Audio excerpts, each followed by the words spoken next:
Hi everyone, I just wanted to take a moment to give my thoughts on the Edinburgh Marathon, which took place on Sunday the 28th of July this year. I'm a little late in posting this, but I thought it'd be better to get something out rather than nothing, and as always, better late than never.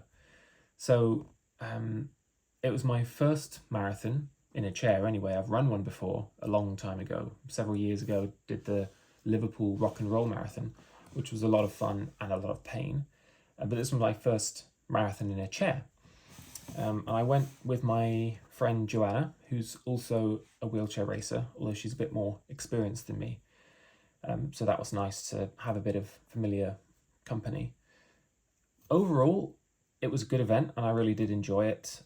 It was pretty well organised, although I think there could have been better signposting, especially for disabled athletes. For example, I don't think there were any accessible changing facilities, which when you're cooped over in that position is a must before and or after, definitely afterwards.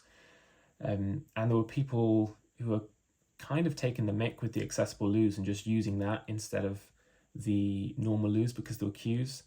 And I never like to challenge anyone because they could well have a hidden disability and I don't want to be that guy, but the more people queue up for the accessible loo, the less likely it seems that they've all got a genuine reason to do so. So that was a bit annoying. Come to the start line, the organisers were kind enough to let us start ahead of the main bunch. I say kind enough, it's probably a safety concern more than anything, so we don't get trampled. But actually, because of the mechanics of wheelchair racing, it takes you a while to get up to speed. So we more or less got swamped as soon as the race started anyway. And that did lead to a bit of difficulty because the race started in the centre of Edinburgh on Potter's Hill, and it was a downhill start, which meant that Joanna and I were both, I think, a bit cautious, taking it easy. We didn't want to crash out in the first couple of K. There were lots of tight turns, blind corners as well, and that combined with downhill is just, danger as far as racing wheelchairs concerned. The brakes, I mean, they're more for show than anything. They're not that good. So we were just feathering the brakes and taking it really easy for the first couple of K and just finding our bearings. But that did mean that we got overtaken by a lot of runners.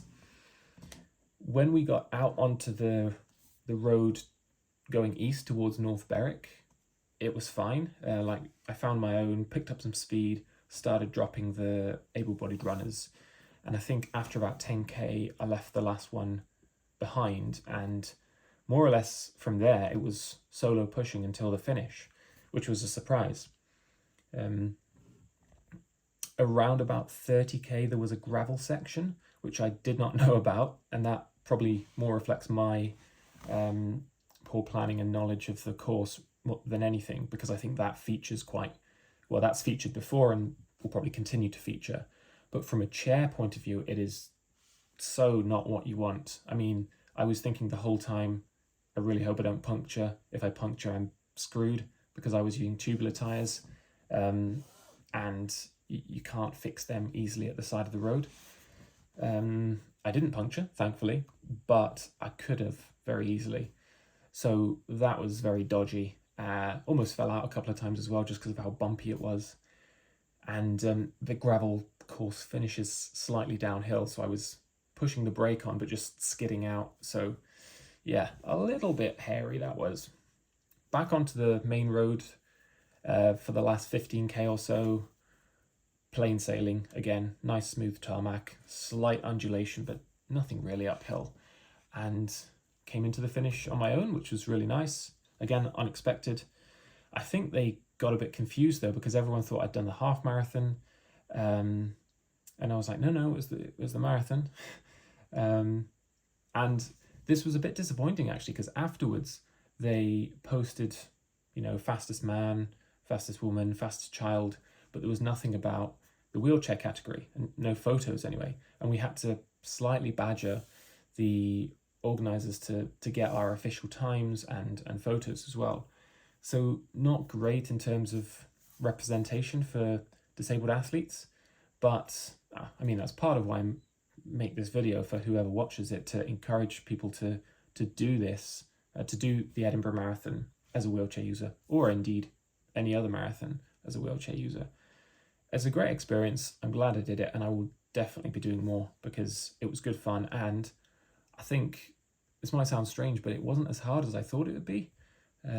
Running a marathon is definitely harder than pushing a marathon. Like, neither is easy, but I felt like I could go out and do it again the next day after finishing. Not to say that it was like a walk in the park or I didn't try hard, but like the cumulative strain and stress on the muscles is just nowhere near what it is for the legs. At least that's what I thought. Maybe I'm doing something wrong, but I was happy with my time and pleased with the overall event. So yeah, didn't manage to get that many pictures or videos, sadly, but hope you enjoyed this. It's just a brief reflection, and yeah, I'll see you in the next one. Hope you enjoyed.